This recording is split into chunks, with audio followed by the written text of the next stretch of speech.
Bien, muy buenas tardes, distinguidos estudiantes. Nuevamente aquí les estamos saludando en esta tarde para darle consecución a nuestro curso de Derecho Procesal Constitucional.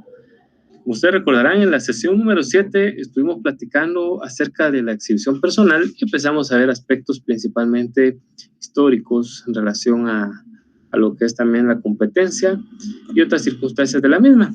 He estado recibiendo varios correos acá. Me ha sido bastante complicado poder dar respuesta realmente a todos, entonces vamos a ir despacio. No me queda más que decirles de que vamos a mandar en la próxima sesión una contraseña o link para que ustedes puedan unirse a este Classroom y que puedan acceder a la presentación que nosotros tenemos justamente del curso. Es una presentación en PowerPoint. Pues ahorita vamos a tratar de que ustedes la puedan visualizar, esperemos que se dé.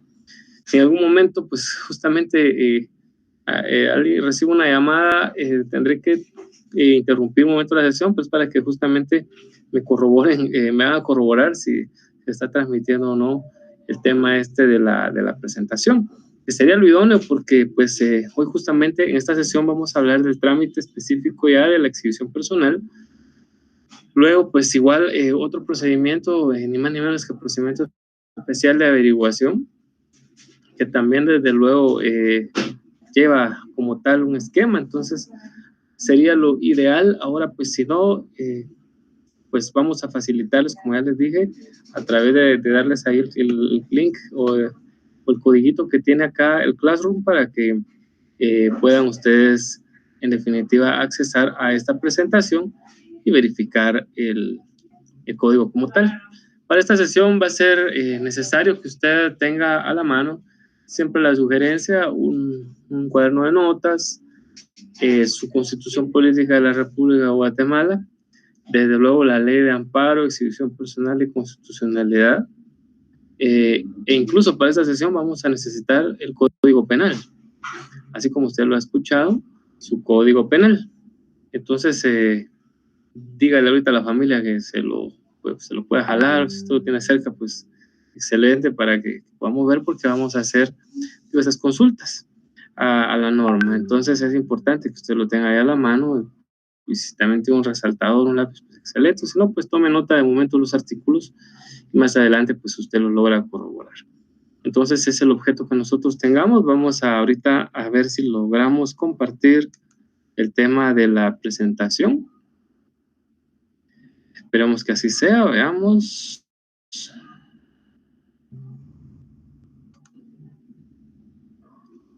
Mientras logramos accesar, pues hacerles ver que estamos ahí todos en la circunstancia de, por supuesto, seguirnos cuidando, de seguir haciendo nuestra mejor parte. Estamos para que pues esta pandemia no se nos haga aún más larga, más complicada.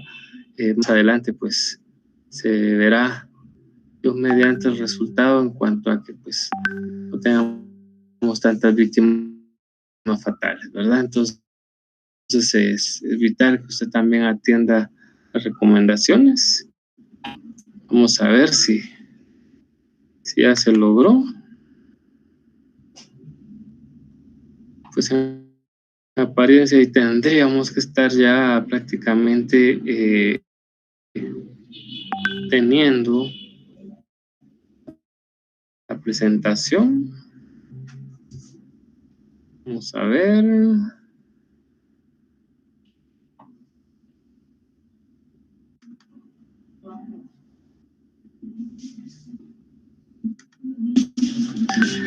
esperaríamos que ahí estuviera, ¿eh? Pero bueno, si no, igual vamos a continuar. Esperemos que tengan ustedes ahorita la visualización. Voy a poner acá ya la presentación.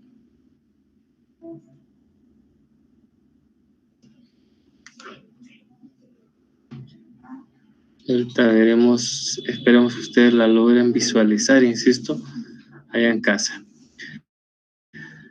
Entonces aparece justamente el logo de la Universidad Rural de Guatemala.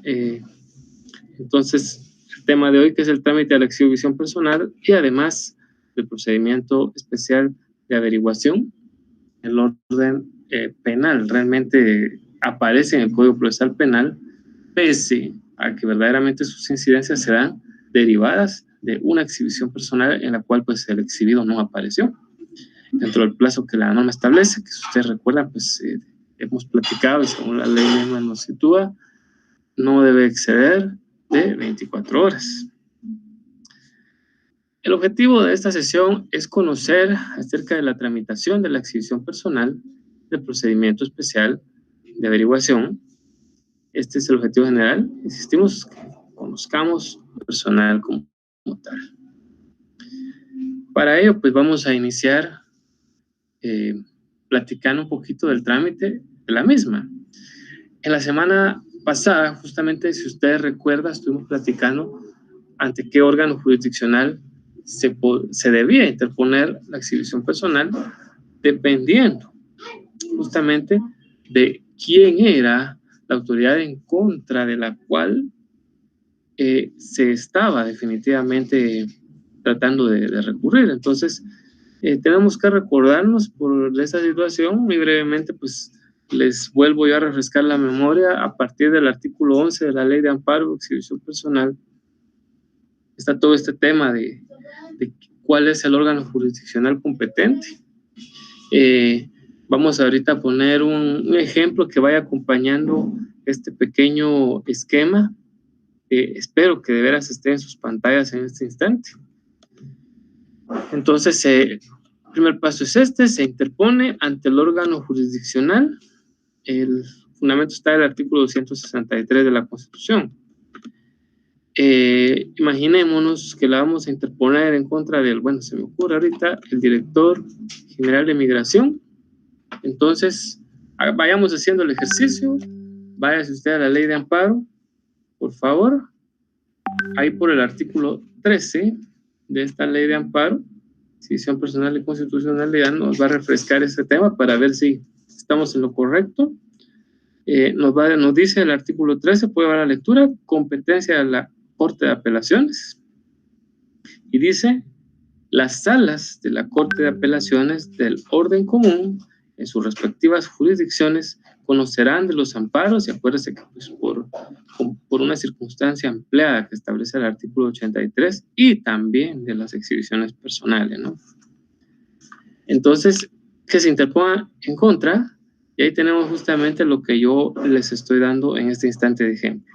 Inciso A: los viceministros de Estado y los directores generales.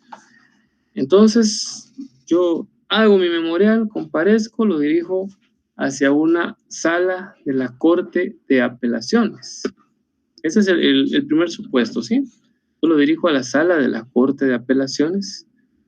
Cualquiera de algunos de ustedes quizá me estará ahorita preguntando, bueno, ¿y cuál? Porque hay sala de la Corte de Apelaciones en el ramo civil y mercantil, en el ramo laboral, en el ramo penal, en el ramo de femicidio, estas formas de violencia contra la mujer. Pues hay varias. Principalmente derivado de que esta situación puede surgir una situación de carácter penal. Por supuesto, se sugiere que se haga ante una sala de la Corte de Apelaciones del ramo penal. Si está asociada a un tema también relacionado con el femicidio y otras formas de violencia contra la mujer, puede ser contra un órgano, ante un órgano jurisdiccional de esta índole. Entonces, principalmente, pues es ahí donde se sugiere, ¿no? Toda vez de que si lo interpusiéramos al lado laboral, pues ellos realmente no corresponderá en cuanto al tema de la jurisdicción privativa que manejan, que es exclusivamente del lado laboral. Cabe también resaltar algunos aspectos, porque estas son ya cuestiones eminentemente prácticas, de que también en judicaturas del interior, a veces son salas mixtas, donde se ven casos revueltos entre penal, civil y... No, bueno, penal creo que sí está un poquito más separado. Entonces, recordémonos de esta situación, ¿no? Pero si hubiera una sala mixta, pues el tema siempre es penal, ¿no? Donde se da la sugerencia, derivado de lo que yo les decía hace un momento, de que si no aparece el exhibido, puede ser el caso, ¿no? En el cual se podría interponer otra situación o tiene, mejor dicho, otra circunstancia continúa. Pero retornemos aquí, para que no nos perdamos. Dijimos que se interpone ante un órgano jurisdiccional dependiendo de la autoridad. Hemos situado que es la autoridad pugnada en este ejemplo va a ser el director del sistema penitenciario. Pudimos ver en el artículo 13, inciso A, de la Ley de Amparo y Exhibición Personal, que los amparos y exhibiciones personales de esta índole justamente los conoce esta sala. Muy bien. Ahora vamos al segundo supuesto, siempre en este ejemplo. Lo voy a dirigir a la sala, pero ¿es de noche, o es fin de semana, o es esta hora, cuando ya han cerrado? La respuesta es, acordémonos, con base en el artículo 84.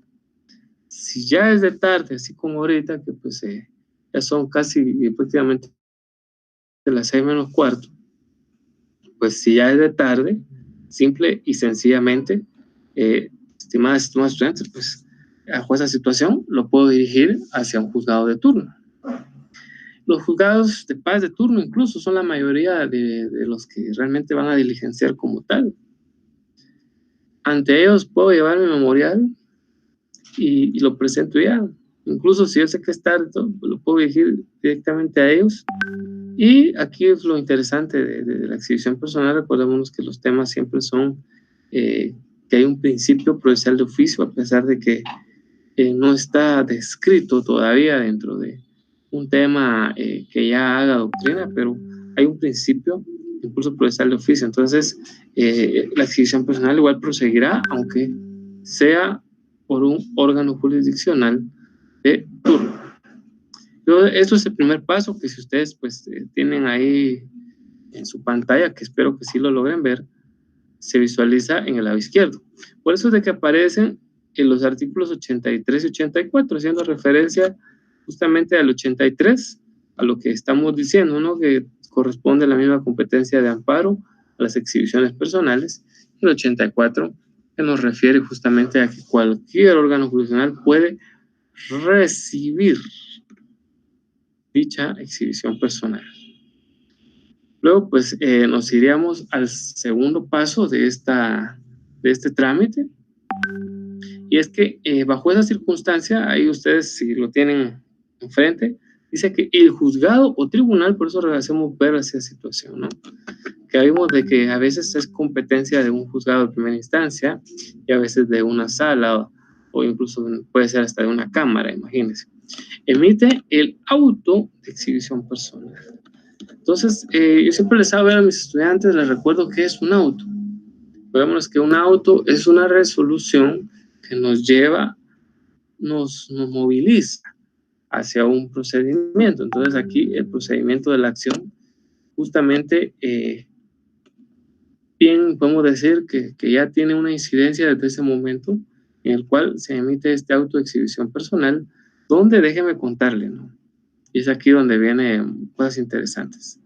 Vamos al primer supuesto. Si es la sala, y lo interpusimos bien y fue a la hora correcta, pues vámonos. La sala viene y ella misma emite el auto de exhibición personal. Y le fija un plazo a la autoridad denunciada o a la autoridad recurrida, como le podemos decir, para que entregue un informe circunstanciado. Le da un plazo, pues que le tire la norma, nos habla de que son 24 horas para el diligenciamiento, desde que se presenta la exhibición personal hasta poner a la vista al exhibido. Entonces, los plazos que normalmente en este caso puede interponer una sala o bien un juzgado son relativamente cortos, muy cortos. Entonces, normalmente les dan plazos de 6 horas, a veces 8 horas, son plazos muy cortos. Aun cuando estamos hablando de que esto pudo ser un fin de semana, siempre los lapsos, insisto, son muy cortos. Entonces, si a uno le toca estar del otro lado auxiliando a la autoridad impugnada, pues tiene que saber a dónde requerir toda la información acerca de si se encuentra dónde está el paradero. En este caso, imaginémonos de que la exhibición se planteó ante el director del sistema penitenciario porque resultó de que una persona había sido trasladada a una granja penal, pero que luego de ir a buscarlo en un día de visita a una de sus parientes, simple y sencillamente, nadie da razón en el órgano penal, en la granja penal, nadie sabe qué sucedió con él. Pareciera que fue succionado por los alienígenas, ¿no? Entonces, bajo esta situación, procede la exhibición. Ahora recordemos que si no pude interponerlo a la sala, vamos ahora, esta disyuntiva no la tiene de repente nuestra presentación, pero usted la puede ir haciendo ahí en su cuadernito. Espero que de verdad la esté visualizando. Ahora, si no la ha podido visualizar, pues póngale ahí abajito para llevar la secuencia, ¿no? Que si en este caso fue un juzgado de turno, igual emite un auto de exhibición personal, todo lo que considera necesario. En este caso, pues igual manda a requerir informe circunstanciado de la autoridad denunciada. Y espera, eso sí, esa es la única situación, al día siguiente para que a la primera hora, ¿no?, del día eleve las actuaciones a la sala que corresponde. Pero básicamente así es. Unos dirán, bueno, ¿qué es un informe circunstanciado? Justamente la palabra lo indica. Como tal, cuando uno responde a través de informe circunstanciado, normalmente lo que hace, por supuesto, y ahora les pongo el caso del abogado que está del otro lado, porque así nos puede suceder.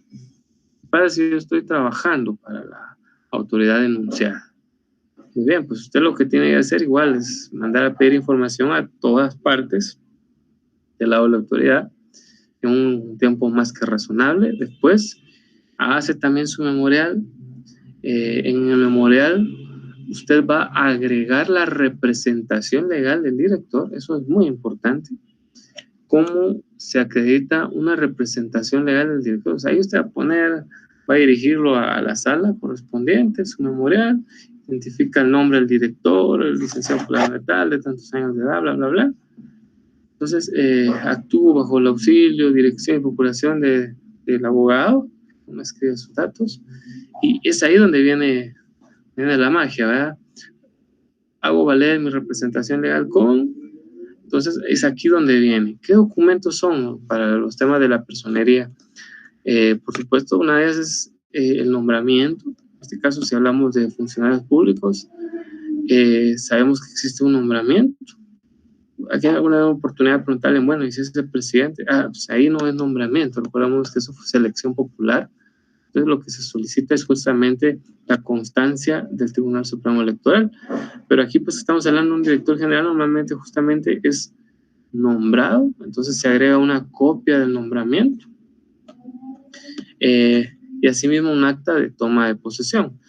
Son copias las que realmente se dan. No voy a mentirles de que a veces hay juzgados que son un caso y están pidiendo que los mandes un original, y eso es imposible. De repente, quien lo está pidiendo no es el juez, sino es otro muchacho del otro lado que no entendió, que es obvio que eso no se le puede dar en original. Pero bueno, entonces se hace el memorial y se adjunta justamente el informe de las distintas entidades que responden. Y se va colocando en un orden cronológico, porque eso es lo lógico que lleva el informe de circunstancia. Usted informar cada circunstancia que pudo acaecer. Incluso si la persona no está, pues efectivamente eso se informa. que se solicitó información a tal y tal lugar y que el señor no aparece, ignorándose su paradero, si realmente ingresó al penal, todo eso se tiene que ofrecer, todas esas circunstancias, incluso desde ahí, si hay algún medio probatorio, ahí donde algún oficio, que tal vez, insisto, en ese momento no es necesario que usted lo presente, pero sí lo ofrece de una vez, siendo el oficio número tal, en el cual requerimos información, nos contestaron el alcaide de Pavón, el alcaide de Boquerón, lo que sea, que no tenía a ningún privado de libertad con el nombre de Esas son de las circunstancias que toca hacer cuando uno está, insisto, del otro lado, ¿no? Cuando notificamos plazos muy cortos. Y por cierto, pues, dado que estamos hablando de lo que es exhibición personal, de algo muy constitucional, usted se recordará el principio de generalidad, no se puede oponer. Hay que responder a la autoridad constitucional, y si no, pues efectivamente se pueden incurrir en varios tipos de responsabilidades, desde lo administrativo e incluso hasta lo penal. Entonces, mucho ojo cuando a usted le toque estar también del otro lado. Entonces, reitero, este segundo paso, ahí imagínense todo lo que puede suceder, lo que les acabo de decir, y lo vuelvo a hacer en síntesis. Durante ese plazo de las 24 horas que se planteó y todo, se realiza el auto de exhibición personal.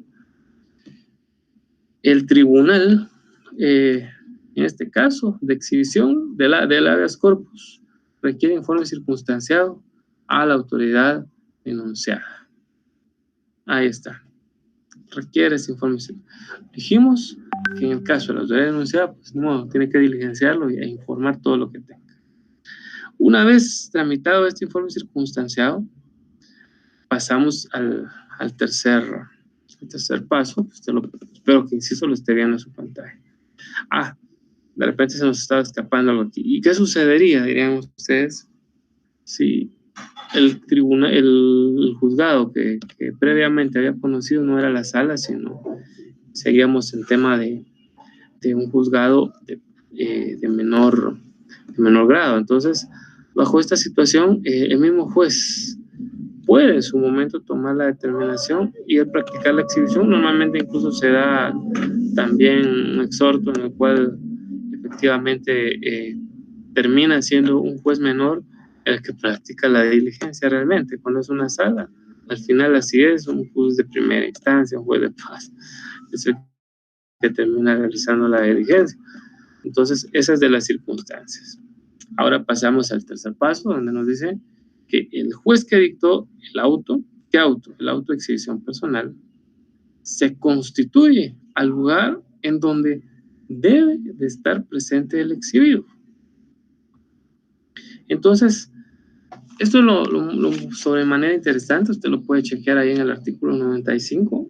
Veámonos para que usted pueda hacer la anotación. Entonces ahí dice, mire, artículo 95, personas plagiadas o desaparecidas. Cuando la exhibición personal se hubiera solicitado en favor de personas plagiadas o desaparecidas, bueno, nos dice acá, el juez que haya ordenado la exhibición personal debe comparecer por sí mismo a buscarlas en el lugar en donde presuntamente se encuentran, ya sean centros de detención, aquí lo dice, cárceles o cualquier otro lugar señalado, sugerido o sospechado en donde pudiera encontrarse. Entonces, ahorita vemos nosotros esta circunstancia en el ejemplo que le di. El juez se constituye hasta el lugar donde se encuentra el exhibido, no importa que sea una cárcel, ¿no? Ahí va el juez. De hecho, pues ahorita hay una situación, ¿no?, en la cual dos jueces que practicaron por ahí exhibiciones personales, incluso ahorita están en cuarentena porque tuvieron contacto con un par de personas en medio de esta diligencia que practicó como tal la exhibición.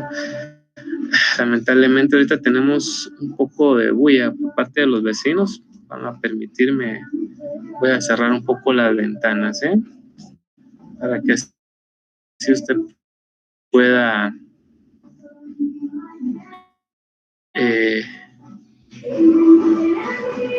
Así usted pueda tener un mejor audio. Entonces, si me permiten, voy a cerrar acá para que pues de repente se escuche mejor lo que estoy diciendo. Permítanme.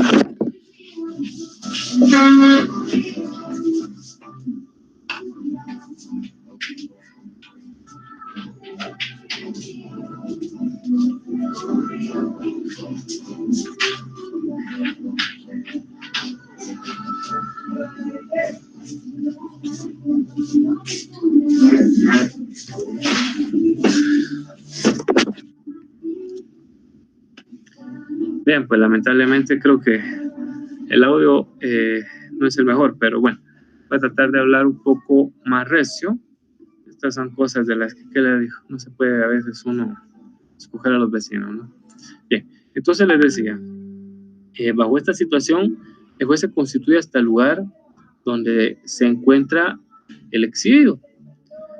Sin importar que sea cárcel, que sea lo que sea, él llega hasta dicho lugar y ahí se presenta efectivamente para que al final de cuentas, por supuesto, pueda verificar. Aquí ocurren varias cosas interesantes porque el juez, damas y caballeros, solicita a las autoridades que esté ahí que pongan a la vista al propio detenido y va a escucharlo. Así es, va a escuchar como tal a esta persona en cuyo favor se interpuso la exhibición personal. Vamos a chequear, por favor, ahí un par de artículos. El primero de ellos, el artículo 96. Dice, exhibición en el lugar de detención. Cuando así se solicite, el tribunal lo juzgue pertinente, la exhibición pedida se practicará en el lugar donde se encuentra el detenido sin previo aviso o notificación a persona alguna. Nuevamente reiterando lo que decíamos hace un momento. Luego el 97, es lo que se espera, ¿no? Cuando se interpone exhibición personal. Libertad de persona afectada. Y dice, cuando así se solicite, si del estudio del informe antecedente resultare que es ilegal la detención o prisión, se decretará la libertad de la persona afectada y ésta quedará libre en el mismo acto y lugar. A petición del afectado o del interponente, el juez ordenará a la autoridad que entregue al detenido a la persona designada en el mismo afectado o interponente y en un lugar seguro, haciendo constar en acta. Ahí está lo que sucede de una vez, nos lo refiere el siguiente paso. El juez escucha y le hace específicamente preguntas al propio exhibido, como cuáles preguntas le hace, unas muy sencillas. En este caso, si es detención ilegal, en dónde fue, si le explicaron los motivos de su detención, si fue escuchado por un órgano jurisdiccional, si fue trasladado, bajo qué condiciones, etcétera, ¿no? Ese tipo de preguntas son las que normalmente los jueces le realizan. Si ha sido golpeado, si ha sido metido en algún lugar, si se ha tenido algún otro tipo de vejámenes, abusos verbales. Disculpen, cabal de la Universidad Media. Dígame, Johnny.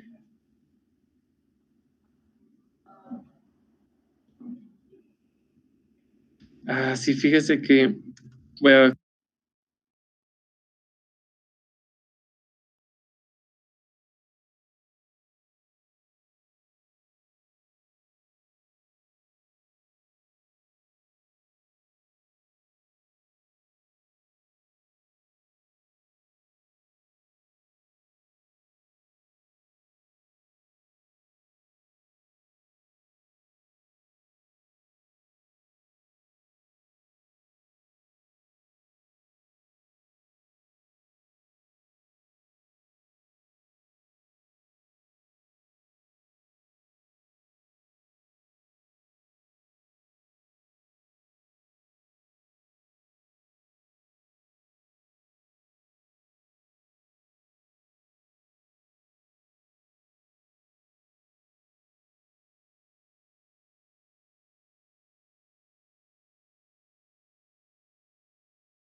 Muy bien, Johnny, gracias. Oye, muy amable.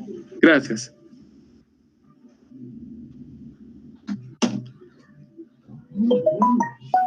Bien, entonces justamente ahorita me llamaron de la universidad, me decían que pues estaba en la pantalla, no se veía nada. Vamos a probar ahorita algo más. Espero que funcione para poder ver la pantalla. Entonces, ahorita vamos a intentar algo más. Esperemos que nos funcione para que así usted pueda ver la presentación, porque realmente eso se trata, ¿no? Que usted logre ver la presentación que tenemos.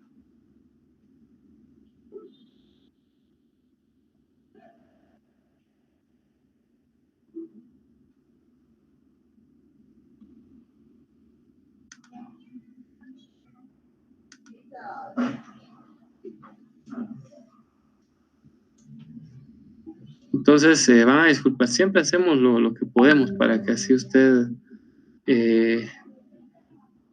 pueda estar en la mejor atención. Vamos a ver ahorita. Estamos dando la pantalla. Todo me dice. Bueno, pues esperemos que estemos así y que ustedes ahorita logren ver la presentación, que es lo que nosotros, insisto, queremos.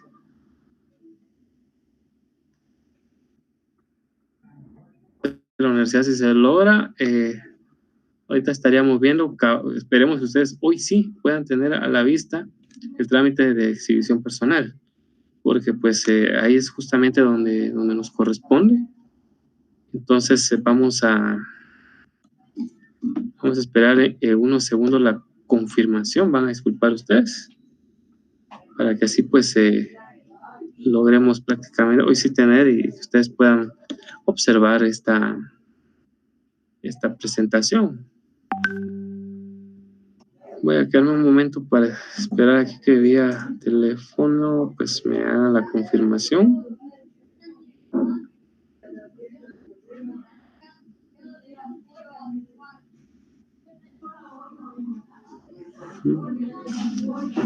Vamos a ver ahora.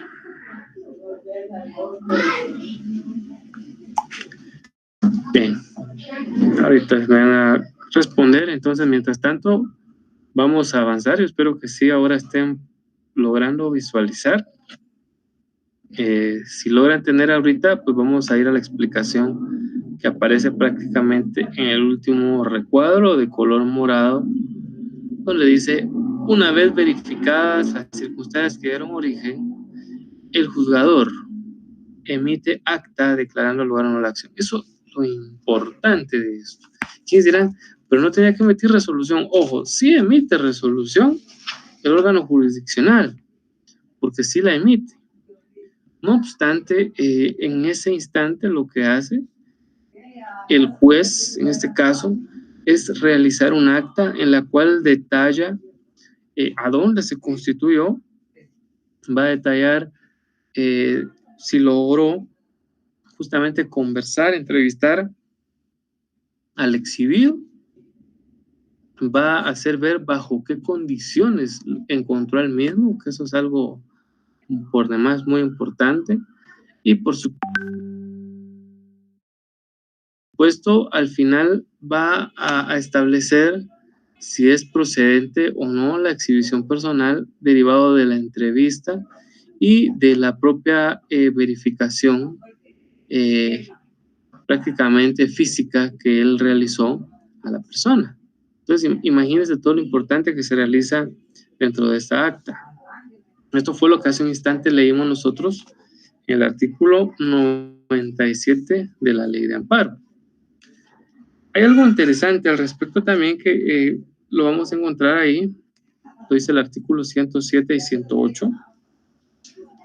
Vayámonos para ellos. Dice el primero: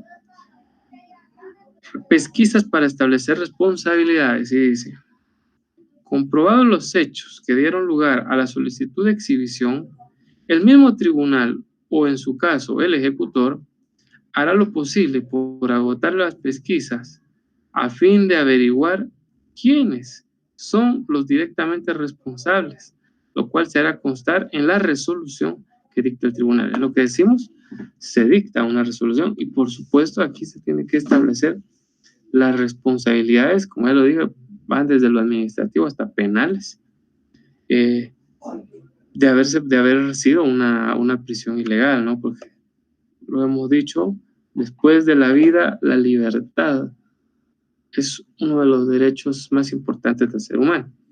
Luego dice, lo conducente se certificará al tribunal correspondiente para el encauzamiento de las responsabilidades. Así es. Normalmente, ya lo dijimos, ahí cuando habla de certificar lo conducente, es justamente eso, ¿no? Cuando se van a pasar, diciéndolo en lenguaje muy simple, cuando van a pasar todas las capacidades, perdón, no son capacidades, estoy hablando yo, cuando van a pasar todas las exigencias y hacer ver todas las ilegalidades, permítanme, yo creo que sí tenemos visión.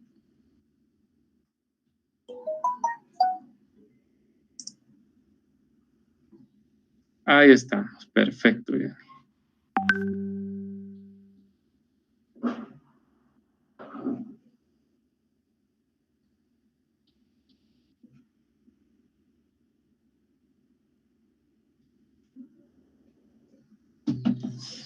Me están confirmando en este momento de parte de la universidad que tenemos justamente a la vista este pequeño esquema del trámite de la exhibición personal. Magnífico, me gusta que sea así. Entonces, ya que lo tenemos ahí a la vista, vamos a hacer una breve retrospectiva del mismo para que usted lleve la secuencia. Entonces, de izquierda a derecha aparece en verde lo primero que ya dijimos, si usted lo recuerda. Se interpone ante el órgano jurisdiccional y ahí aparece el artículo 263 de la Constitución. Solo permítanme, están haciendo otra pregunta de parte de la U.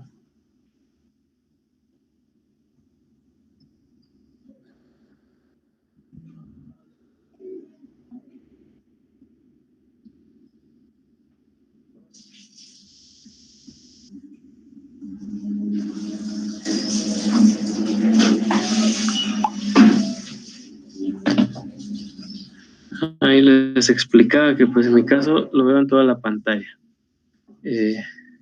Entonces les decía, vamos al primero dice, se interpone ante el órgano jurisdiccional, artículo 163, y de una vez dice que cuando no corresponde a este lo eleva al juzgado o tribunal competente, lo que establece el artículo 84. No obstante, de igual forma, siempre lo van a diligenciar. Recuerdes, esto por lo que establece el artículo 84. Luego, en el segundo, ahorita sí voy un poquito más rápido porque esto ya lo expliqué, solo para que usted vaya asociando de dónde era que estábamos justamente sacando las cosas que estábamos explicando. Decíamos que el juzgado o tribunal emite el auto de exhibición personal, es decir, la declara procedente cuando, en este caso, en mi ejemplo, era una sala de apelaciones del ramo penal en contra del director general del sistema penitenciario. Entonces ahí, ipso facto, se dicta el auto de exhibición personal y justamente se da este plazo de 24 horas en el cual pues se van a practicar distintas diligencias y el propio juez se va a constituir. Se requiere informe circunstanciado, insisto, porque también efectivamente los jueces tienen que ver, bueno, y estar ahí o estar en otra parte, ¿no? Para que así, si digamos, le dicen, está supuestamente trasladado a Pavón, pero resulta que realmente fue trasladado a Cantel, pues tiene que realizar otras diligencias, ¿no? Para que no vaya este órgano, este juzgador, sino otro. Luego, en el celeste, en el tercer paso, vimos que el juez que dictó el auto constitucional, el auto, perdón, se constituye el lugar en donde se encuentra el exhibio, donde presuntamente debe estar. Por eso les decía, si ya fuera de ahí, pues se puede justamente solicitar el apoyo de otro juez, solo puede hacer el organismo judicial. Y luego estamos en la última parte donde dice que una vez verificadas las circunstancias que dieron origen, el juzgador emite un acta declarando al lugar o no la acción. En el acta se ve eso. Y como ya lo leíamos en el artículo 107 y 108, ahí mismo puede ordenar que quede en el acto. Las sanciones pues las podemos leer, creo que así no la hemos leído en el 108 por estas interrupciones que hemos tenido. Y dice, sanciones a los responsables del ocultamiento del detenido. Las autoridades que ordenaren el ocultamiento del detenido o se negaren a presentarlo al tribunal respectivo o que en cualquier forma burlaren la garantía de la exhibición personal, así como los agentes ejecutores, incurrirán en el delito de plagio. ¿Qué le parece? Serán separadas de sus cargos y sancionadas de conformidad con la ley. Ahí está.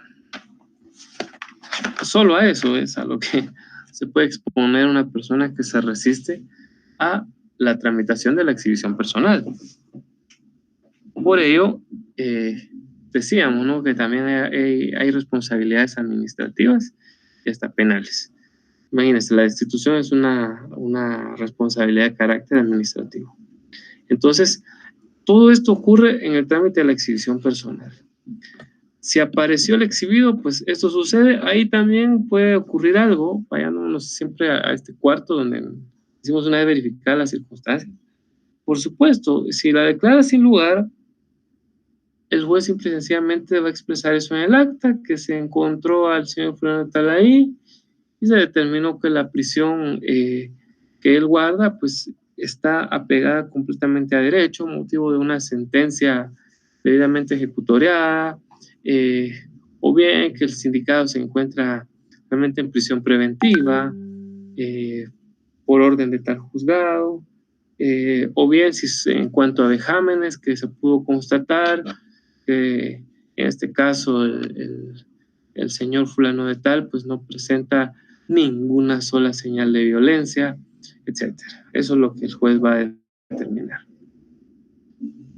Ahora hablemos un poquito acerca de la resolución, porque no estamos diciendo que el acta sustituye a la resolución, no, al final el órgano jurisdiccional debe emitir una resolución como tal, porque de hecho es lo que está en ley, la resolución es lo que va a colocarle fin prácticamente a la diligencia de la acción de exhibición personal. Entonces aquí dice que una vez verificadas las actuaciones, se emite esta resolución. Y ahí vemos la primera, el numeral primero, de la audiencia de exhibición personal, y es donde decíamos que el juez, en este caso, levanta el acta en el lugar donde se apersonó.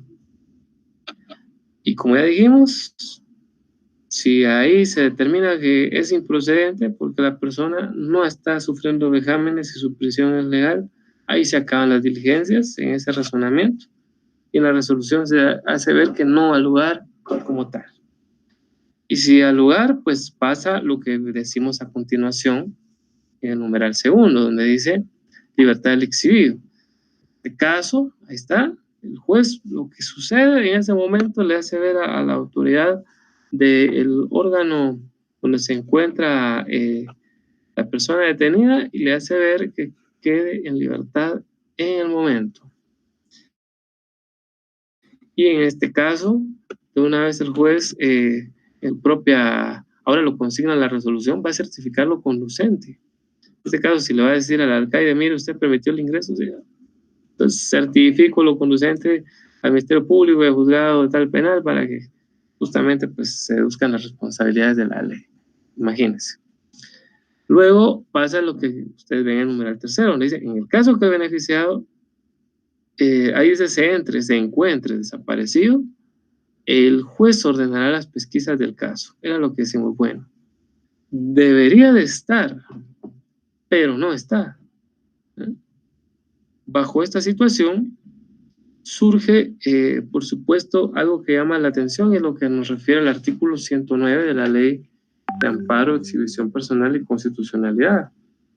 Y si ustedes nos acompañan, nos dice, pesquisas en caso de personas desaparecidas. Ahí está. Cabe también recordar algo. en muchas ocasiones, cuando hay personas que de hecho ya saben que uno de sus parientes se encuentra desaparecido, lo que pretenden básicamente es una indemnización por parte del Estado. Principalmente ustedes saben del conflicto armado interno que hubo, ¿no? Entonces, si quieren irse posteriormente a la Corte Interamericana de Justicia para que pues al final, porque algo que exige la Corte Interamericana es de que se realicen, se agoten todas y cada una de las diligencias eh, y procesos en el país donde se originó la grave violación a los derechos humanos. Y una vez agotados los mismos, pues ya se puede trasladar directamente a ellos. Por eso es que les digo, en ocasiones las personas ya saben de esta desaparición, pero como en su momento no pudieron reclamar nada por aspectos de incluso miedo, ¿no? Y coacciones que pudieron tener, pues ocurren cosas como estas. Entonces, bajo esta situación ocurre lo que establece este artículo. Volvámoslo a leer. Dice, si como resultado de las diligencias practicadas se tuvieran indicios de que la persona a cuyo favor se interpuso la ejecución personal hubiese desaparecido, el tribunal ordenará inmediatamente la pesquisa del caso. Las autoridades de policía quedan obligadas a informar al tribunal, al procurador de los derechos humanos y a los interesados acerca de las investigaciones realizadas, las que deben ser constantes hasta tener noticias ciertas sobre el paradero de la persona desaparecida. A su vez, el Tribunal de Exhibición Personal remitirá, ahí está lo que les decía también, remitirá informe de las diligencias y de toda novedad que sobrevenga a la Corte Suprema de Justicia. ¿Por qué a la Corte Suprema de Justicia? Porque es ella la que inicia el procedimiento que a continuación veremos que se conoce como de averiguación, que casualmente o curiosamente no se encuentra dentro de la ley de amparo, sino dentro del Código Penal. ¿Pero por qué? Porque se lleva básicamente la estructura del mismo. Entonces, es lo que le decía. Entonces, aquí se obliga a la policía, aquí donde en este número 3 dice, el juez ordenará las pesquisas del caso quedando la autoridad responsable de informar. ¿Quién es la autoridad responsable de informar? En este caso, Policía Nacional Civil. ¿A quién? A la PDH, Procuraduría de los Derechos Humanos, al órgano jurisdiccional como tal, que bajo esa situación sabemos que es la Corte Suprema de Justicia. Tómelo en cuenta. Bien. Entonces ya sabemos nosotros qué ocurre. Vamos ahora a platicar de un personaje que puede ser auxiliar dentro de estas diligencias que van a motivar el propio procedimiento de averiguación. Este personaje que puede ocurrir se llama ejecutor. No tiene nada que ver, eso sí lo aclaro, con los procesos de ejecución civil, absolutamente nada, ni tampoco es el ministro ejecutor de los procesos laborales, ¿no? El ejecutor realmente creo que debería tener más el nombre de el investigador, pero bueno, debe de realizar sus actividades y aquí hay una de las cosas que vamos a ver de él. No dice persona individual, por supuesto. Asimismo, pues vamos a encontrar acerca de él en el artículo 101 de la Ley de la Materia. Les invito ahí y ahí lo podrán chequear ustedes. Algo muy interesante. Si tiene remuneración, pues si alguien se lo pregunta, dice que el cargo de ejecutor será ad honorem. ¿Quién puede ser ejecutor entonces? Se preguntarán ustedes si es gratis. Bueno, un pariente de la víctima, así de sencillo. Puede solicitar, incluso desde la exhibición personal. Y vuelvo al tema, cuando ya saben que la persona está desaparecida de años. En este caso, conflicto armado interno, insisto, ya la persona lo sabe, entonces desde ahí solicitan su memorial que se le nombre con el cargo de ejecutor. Y como es ad honorem, pues no hay mayor situaciones. El artículo 102 nos habla de ciertas prerrogativas que tiene este ejecutor, que son las que están aquí descritas, y las colocamos porque llama poderosamente la atención, que tiene cierta inmunidad personal, excepto, por supuesto, cuando ha cometido un delito flagrante, si las autoridades pues lo verifican que está realizando alguna fechoría, pues por supuesto lo pueden aprender en ese momento. Luego vamos a ver que también, por supuesto, podrá tomar todo tipo de medidas de seguridad que incluso pueden evitar la evasión del beneficiado. Bueno, esto ya no es tanto que si fuera un pariente. Bueno, sucede que al final logran encontrar al exhibido que de repente solamente se anda escondiendo. Ese es otro tema, ¿no? Entonces, resulta que en este caso el ejecutor debe tomar medidas de seguridad para que el exhibido se le escape. ¿Y cómo? Bueno, esto lo vamos a ver ahí nosotros. Veámoslo, por favor, en el artículo 102, porque estoy explicando ahorita la gráfica, pero quiero que veamos también la ley. Dice, primero, preeminencia e inmunidad del ejecutor.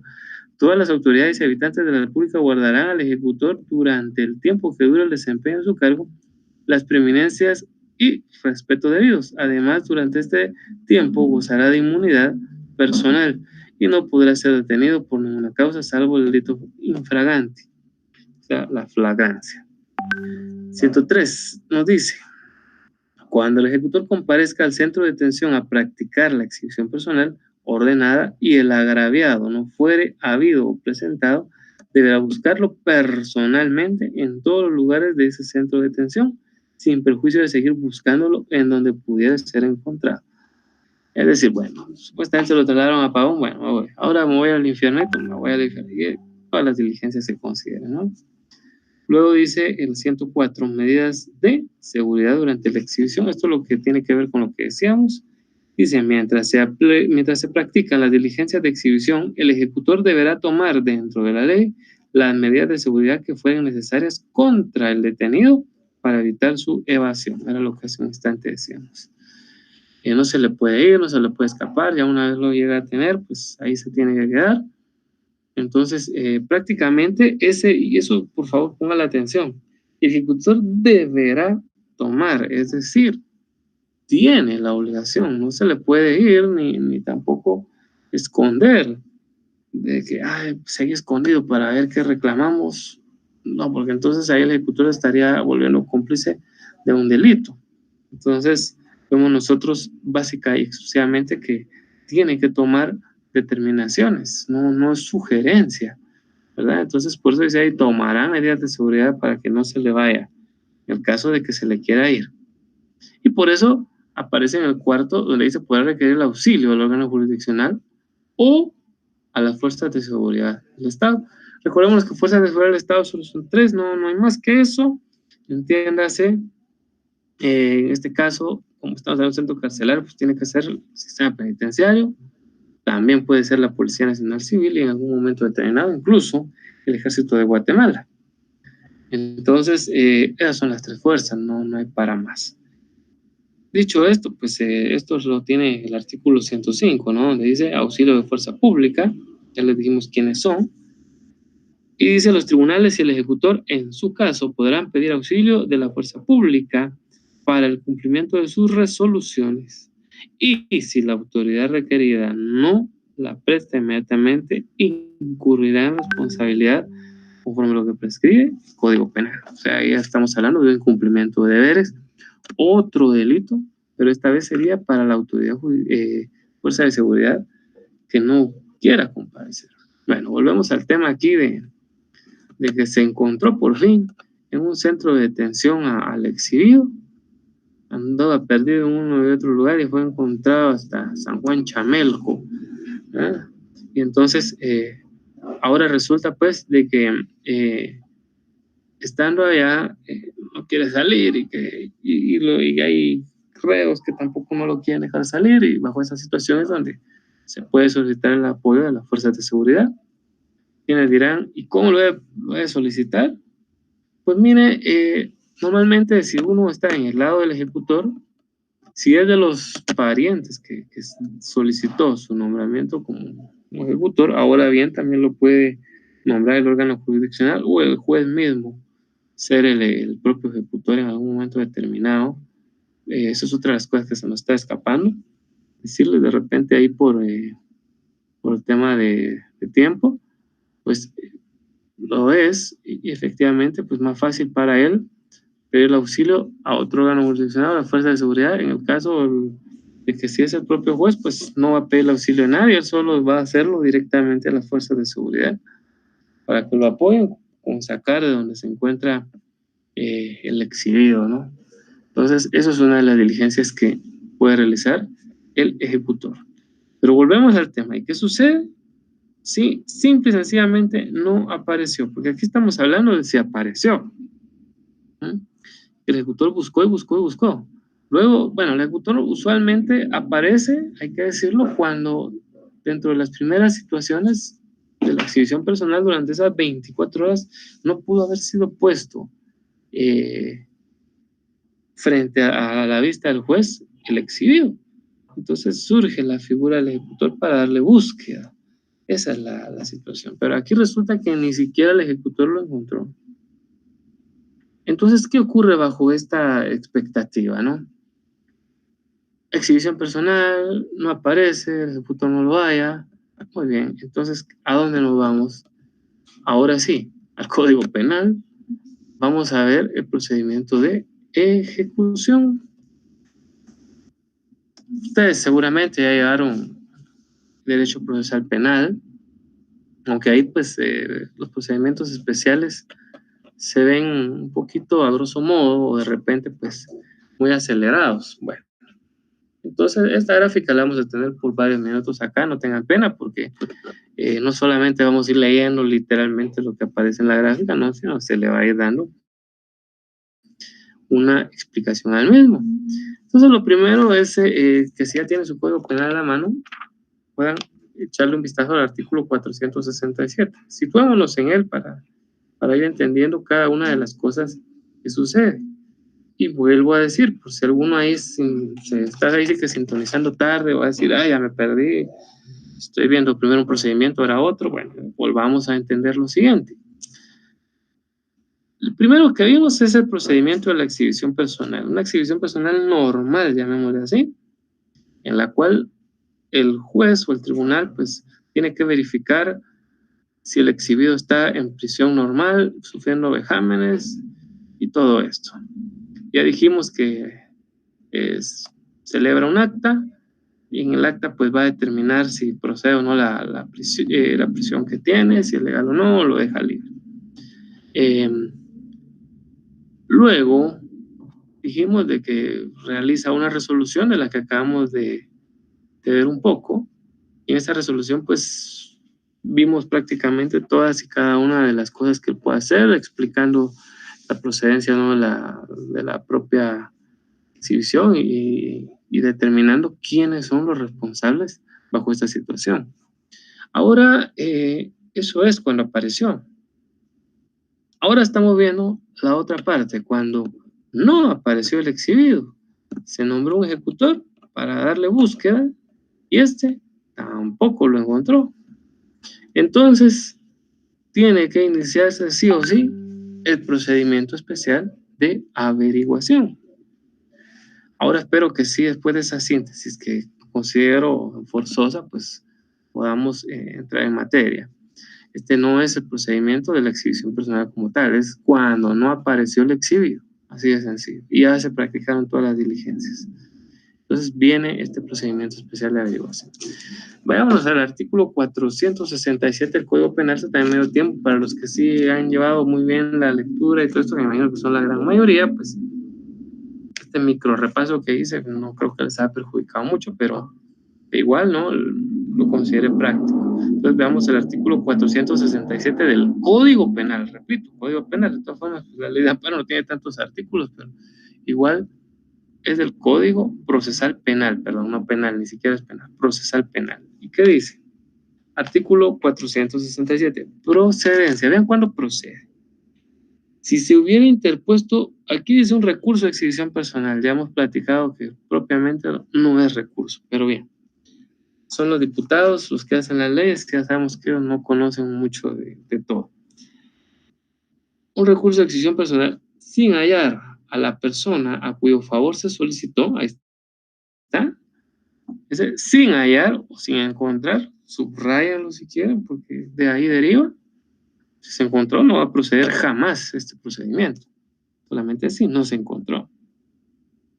Y existieron motivos de sospecha suficientes para afirmar que ella ha sido detenida o mantenida ilegalmente en detención por un funcionario público, por miembros de las fuerzas de seguridad del Estado, ya dijimos cuáles son las tres fuerzas, o por agentes regulares o irregulares, sin que den razón de su paradero.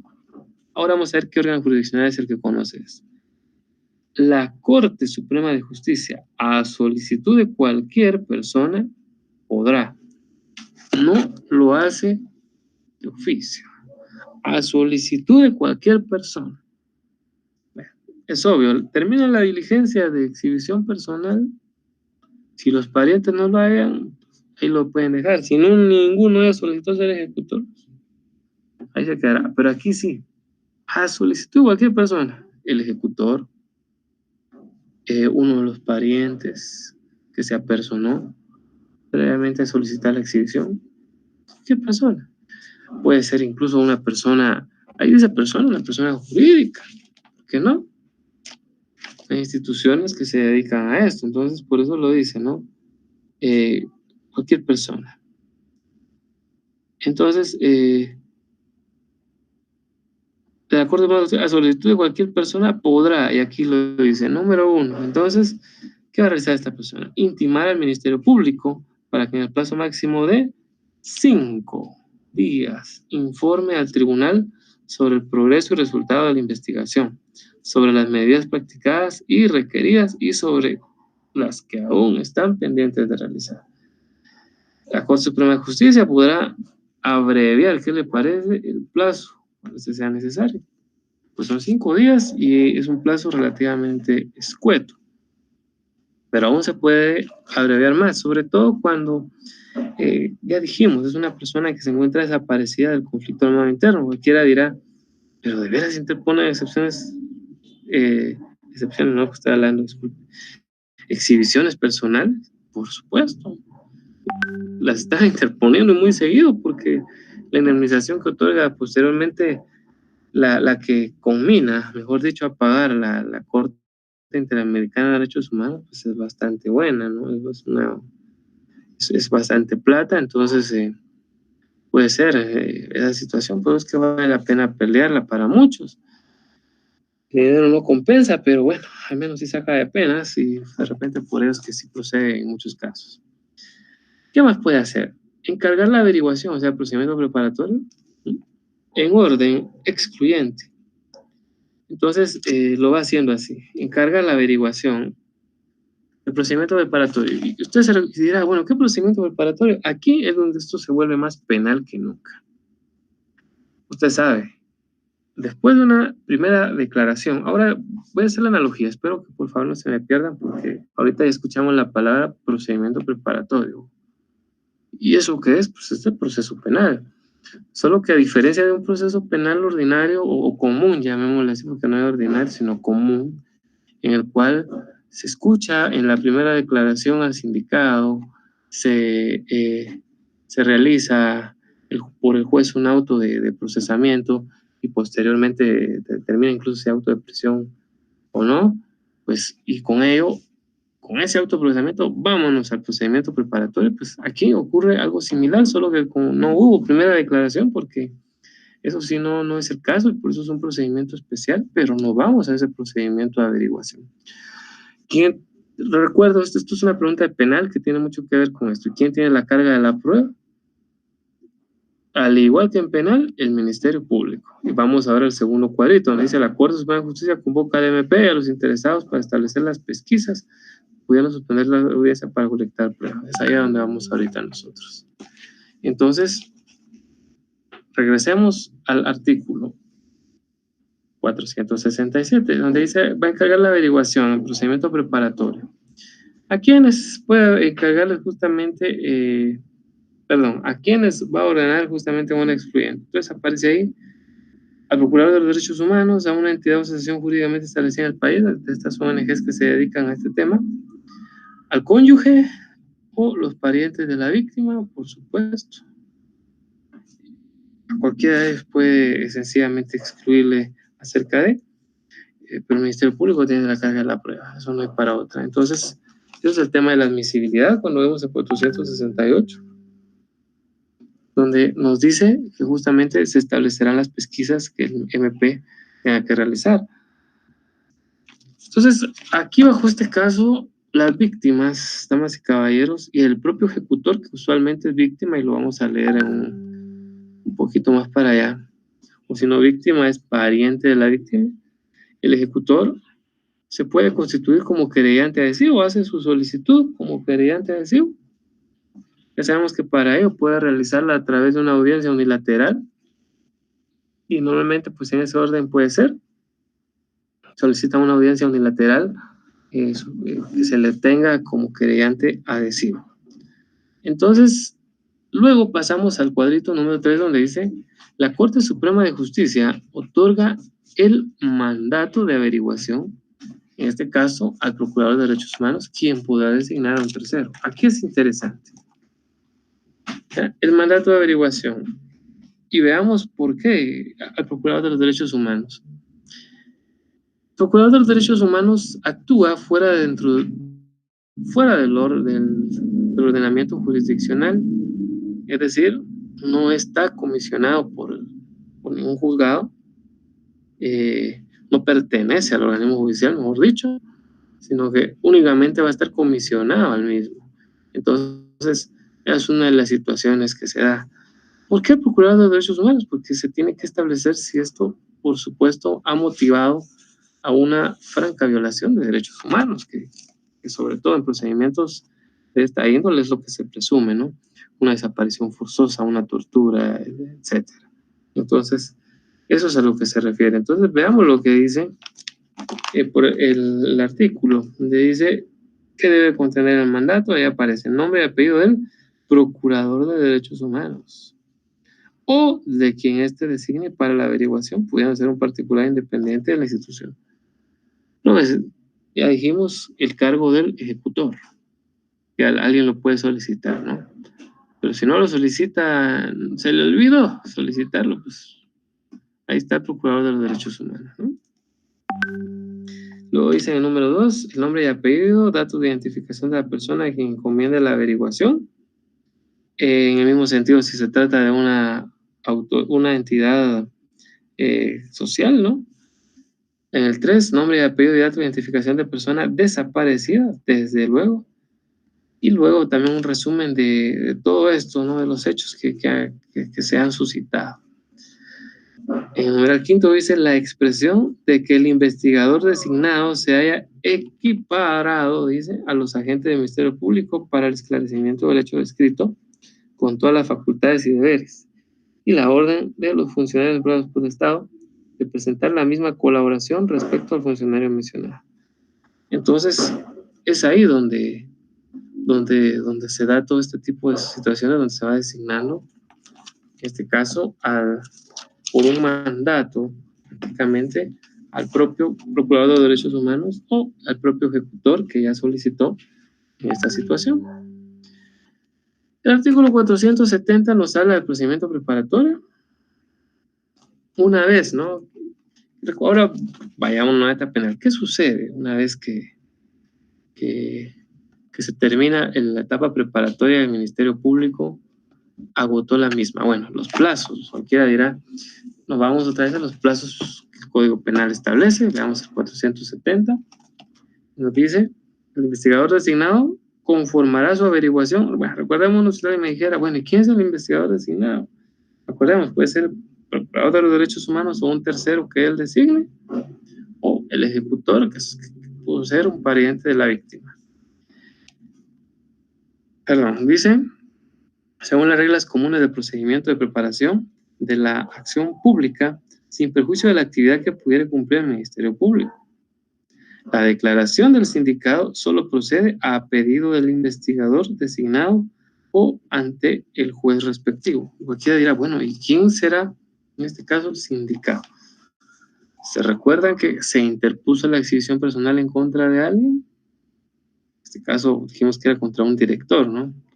Él podría ser uno de los sindicados, o bien él no, pero sí uno de sus subalternos, o alguien que en el proceso especial de averiguación se pudo establecer que observó o de hecho apresó a esta persona de cuyo paradero ahora se desconoce. Dice que cumplida la investigación se seguirán las reglas de procedimiento común. En este caso, pues, ¿cuáles reglas son esas? Recordémonos que la investigación no puede, tiene que tener tiempo, ¿no? Estos tiempos van de 3 a 6 meses. Entonces, ese es el tiempo que se realiza todo este procedimiento preparatorio, como tal hemos platicado. Una vez terminado este procedimiento preparatorio, al igual que un proceso penal, nos vamos a una etapa intermedia o en este caso procedimiento intermedio. Entonces echémosle el vistazo ahí a lo que establece el artículo 471. Dice, y eso es lo que ustedes tienen entre estos recuadritos de la presentación que les aparece entre la 4 y 5, pueden chequear esto. Y dice, si el Ministerio Público o el investigador designado formulan acusación, el juez competente conocerá del procedimiento intermedio. ¿Esto quién lo motivó? Corte Suprema de Justicia, ¿no? Pero aquí lo dice, conoce el juez competente. ¿Quién es un juez competente bajo esta situación? Pues un juez de primera instancia puede ser.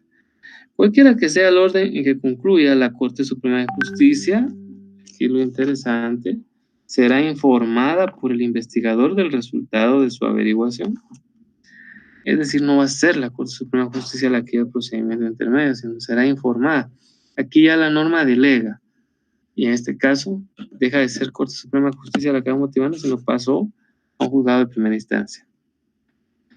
Sigue diciendo, si el investigador designado no cumpliere con investigar diligentemente dentro de los plazos señalados por la Corte Suprema de Justicia, caducará el mandato, en cuyo caso se podrá designar a otro investigador. Esto puede tardar todavía muchos más años, ¿no? No obstante, pues son de las circunstancias que ocurren en esta clase de procedimientos.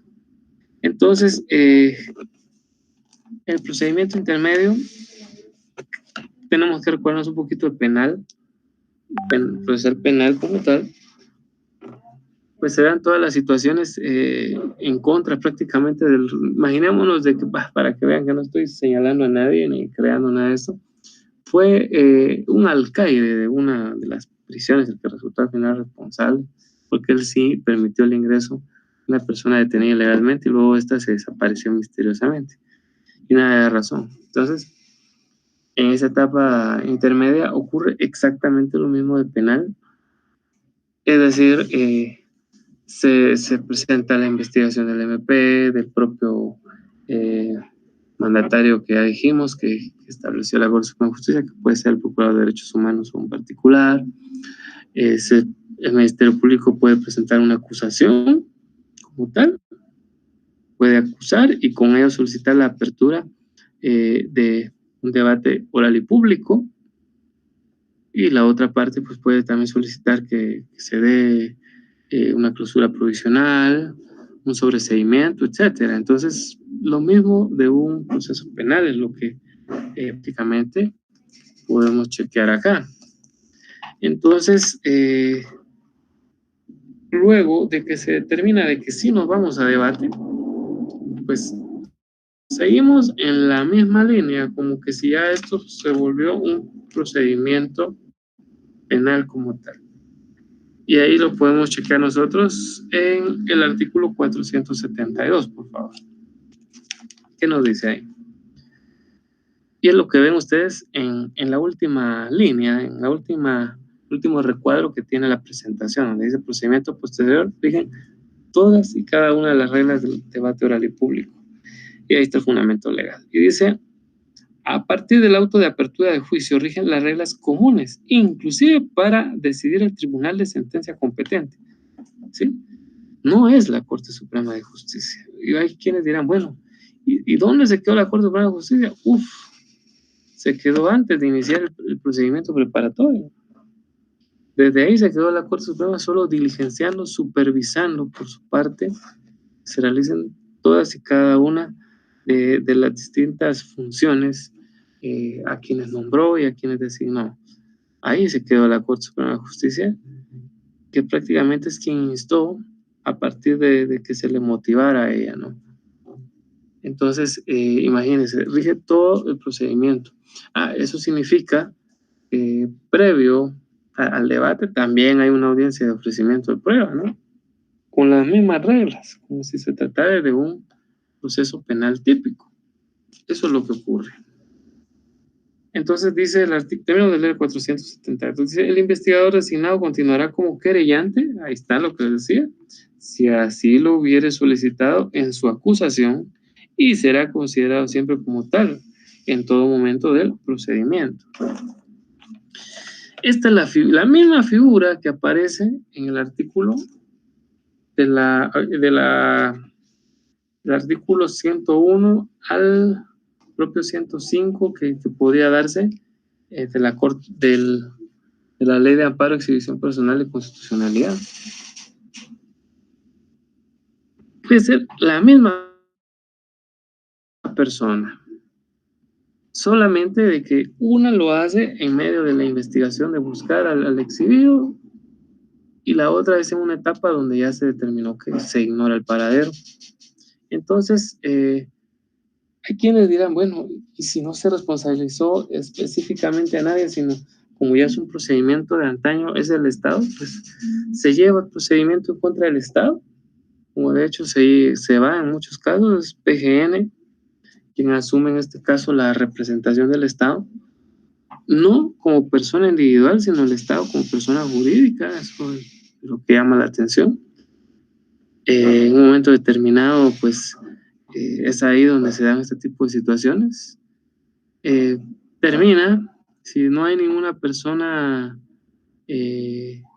individual responsable, pues prácticamente el Estado lo lleva nada más hasta donde se pueda, hasta donde él pueda asumir responsabilidades, ¿no? Pero también el derecho penal al final va a buscar que a alguien se le condene, por eso al final se van a ir todas estas reglas del debate.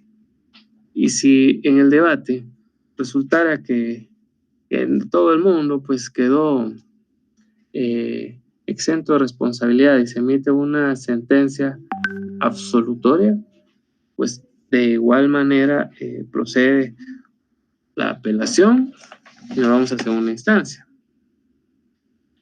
Hay algo interesante en el artículo 473 en este procedimiento especial. Veamos el 473, ustedes lo tienen ahí antes de ir terminando con este tipo de procedimientos. Dice, la Corte Suprema de Justicia proporcionará protección al querellante, a los testigos y demás sujetos que intervengan en la prueba cuando existan, ahí está, fundados temores de que puedan ser víctimas de cualquier atropello. Eso sí es interesante porque en procesos de esta índole, de donde ya no apareció una persona, donde hay temores que efectivamente pues fue asesinado hace mucho tiempo a través de una desaparición forzosa y todo esto, por supuesto que también hay temor de que el querellante, quien ha fungido como un investigador, pues también corra la misma suerte. Entonces, aquí sí ya se le blinda y se le puede otorgar seguridad. En este caso ya vimos que ahí sí compete, en este caso a la Corte Suprema de Justicia, proporcionar ese tipo de elementos de seguridad como tal. Bien, voy a volver a hacer una síntesis de este procedimiento especial de averiguación por si haya quedado alguna duda. Vamos a tratar de dejarlo lo más claro posible. Primera gráfica, dijimos, ya una vez que no apareció la persona, la Corte Suprema de Justicia se le tiene que hacer la solicitud, no es que lo haga, ahí sí no lo va a hacer de oficio la Corte Suprema, se le eleva a la Corte Suprema de Justicia una petición y esta va a instar al Ministerio Público dentro de un plazo de 5 días para que justamente realice ya la investigación. Luego de dicha circunstancia se puede ir en orden excluyente sacando a quién se puede nombrar y entre ellos puede nombrarse como un mandatario para que investigue al propio procurador de los derechos humanos y este también puede nombrar un tercero. Sino también, por supuesto, a una entidad jurídica o a los propios parientes de la víctima, para que también funjan como investigadores dentro de esta clase de procedimientos. Ya dijimos de que si es el pariente, que de hecho lo pudo solicitar desde un principio, cuando recurrió ante la Corte Suprema de Justicia, desde ahí mismo pudo haber hecho en su memorial dicha petición, que se le tenga también como un investigador, ¿no? Que se le confiera el mandato para la respectiva averiguación. Por supuesto que desde ahí pudo haber hecho la solicitud. Luego, en el siguiente recuadro, aparece que la Corte Suprema de Justicia realiza una convocatoria al MP y a los propios interesados, ¿verdad? Donde prácticamente va a establecer cómo va el procedimiento de averiguación. Puede suspender la misma también para colectar pruebas, esto lo dice 468. Y si seguimos en que no hay modo, pues bueno, ocurre en el tercer recuadro que la Corte Suprema de Justicia otorga ese mandato de averiguación directamente al Procurador de Derechos Humanos si no quiere nadie más. Y el tercero, ya lo dijimos, pasamos al cuarto cuadro, perdón, donde dice, en este caso no hay aparición de nada, nos vamos al procedimiento preparatorio. Aquí es donde dijimos la persona que va como investigador, si es particular y no fue procurador de derechos humanos, puede solicitar que se le tenga como querellante adhesivo y será el Ministerio Público quien practicará las distintas diligencias para establecer si hubo o no responsabilidad. El tiempo del mismo, pues aquí como aplican las normas del derecho procesal penal, el Ministerio Público puede pedir tiempos que varían entre 3 a 6 meses, que eso es muy típico de cualquier proceso penal. Posteriormente se va a una audiencia de etapa intermedia. Ahí se establecerá si hay algún responsable, por supuesto que éste pueda enfrentar un juicio, ahí ya estamos directamente hablando de penal. Aquí en este caso el Ministerio Público puede solicitar ahí el auto, justamente pues envía a la persona a debate oral y público. La parte, en este caso que es acusada de una vez en este procedimiento, puede también solicitar el sobreseimiento o la clausura provisional. Estamos en puras reglas de si efectivamente se considera que hay suficientes medios de convicción o elementos de convicción por parte de lo que presentó el Ministerio Público, pues el juez de primera instancia penal es el que dicta que nos vayamos a debate y nos vamos a debate oral y público, como que si fuera un derecho hasta aquí, perdón, ya es el proceso penal como tal. Hay previamente, de hecho, incluso hay una audiencia de ofrecimiento de prueba, nos vamos al debate, ¿no?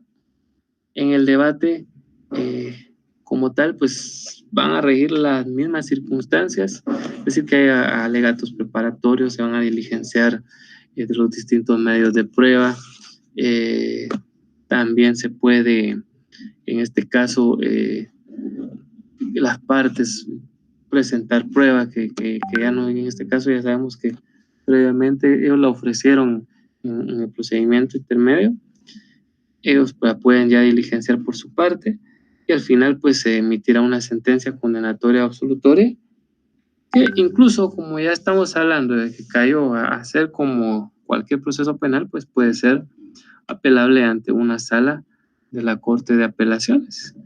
Pues básica y exclusivamente es así como se realiza el procedimiento especial de averiguación.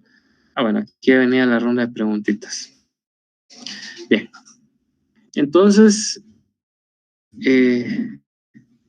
distinguidas y señores estudiantes, en una breve síntesis de la sesión que vamos a prácticamente a concluir en este momento, vamos a volver a hacer un resumen muy breve de todo lo que vivimos. Al principio hablamos del trámite de la exhibición personal. Esto complementó a la sesión número 7. Dijimos que se interponía ante los órganos jurisdiccionales que ya sabemos. Se emitía la autoexhibición personal. Dentro de un plazo de 24 horas, el juez se constituía al lugar donde la persona puede estar detenida. Una vez verificadas las circunstancias, el juzgador emite el acta y puede decretar ahí mismo la libertad de la persona o no. Posteriormente, el juez emite ya la resolución. En dicha resolución hemos nosotros constatado pues que prácticamente aquí el juez va a establecer si hay algún tipo de responsabilidades y va a certificar lo conducente incluso. Pero esto es, insisto, cuando dentro de la exhibición personal se encontró al exhibido como tal. Entonces pasamos luego nosotros a conocer, hace un momentito lo vimos, el propio ejecutor, que es la persona que posterior a que no, pues solicita que por favor se le nombre como tal y se puede constituir a los distintos lugares, goza de inmunidad para verificar que aparezca el exhibido. Si no apareció, pues ahí terminó la exhibición personal. Luego, este mismo ejecutor puede solicitarle a la Corte Suprema de Justicia que se inicie el procedimiento especial de averiguación. ¿Y quién es el ejecutor? Un pariente, dijimos. Y estuvimos analizando nosotros en este procedimiento especial que es de carácter penal, que solamente tiene como diferencia prácticamente de un proceso penal que no arranca con una primera declaración, sino que inicia, en este caso, con una petición, ni es querella, ni es denuncia, ni es prevención policial, sino inicia con una solicitud a la Corte Suprema de Justicia de que como tal se realice el procedimiento especial de averiguación y esta pues ya hace participar al Ministerio Público para que dentro de un plazo de 5 días informe cómo va e encarga la investigación a esa misma persona que desde un principio solicitó, que pudo ser el ejecutor anteriormente y que ahora pues quiere participar como investigador, o bien puede nombrar al Procurador de los Derechos Humanos. Posterior a ello, pues justamente establece en 5 días pues, cómo van las pesquisas, y si aún no hay nada, pues nos vamos ya a un procedimiento preparatorio. Ya la Corte Suprema de Justicia designará a un juzgado de primera instancia para que, como tal, pues dicte el auto que se tenga que realizar la investigación, que competirá al Ministerio Público. Ellas son normas del proceso penal como tal. Un plazo de 3 a 6 meses se realizará la investigación. Nos vamos después a una audiencia de etapa intermedia, donde pues si hay un responsable, se va a solicitar en definitiva se vaya a debate oral y público. Si así lo considerase, bueno, si no lo consideras así, se da una clausura provisional, darle otro tiempo para que investigue el Ministerio Público si es así, ustedes ya lo saben, y si decidió sobreseer, pues ahí se acabará. Cualquiera dirá, bueno, mire, y el querellante que está ahí, que se constituyó anteriormente, puede apelar. Por supuesto, ya sabemos nosotros que el auto que concede el sobreseimiento es apelable. Luego, regresando acá, imaginémonos de que pues si lo mandó a debate, pues nos vamos a las reglas del debate, como ustedes ya han escuchado. Bueno, como ustedes se han podido dar cuenta, esto es una mezcla entre previamente inició en constitucional y terminó en derecho procesal penal. Entonces es vital que ustedes igual recuerden ahí un poquito cómo va el proceso penal, para que así no los vaya a confundir el procedimiento especial de averiguación, porque si usted se fija, una vez agotada la exhibición personal, que no tuvo como consecuencia ni encontrar al exhibido, se puede solicitar por la vía penal este tipo de procedimientos, y pues es esta forma como opera. Lo vamos a dejar desde luego hasta acá, ya estamos con el tiempo. Les agradezco mucho toda su atención. Espero Espero que estén muy bien y por favor tengan mucho cuidado. Estamos en tiempos muy complicados, no estén saliendo por gusto a la calle.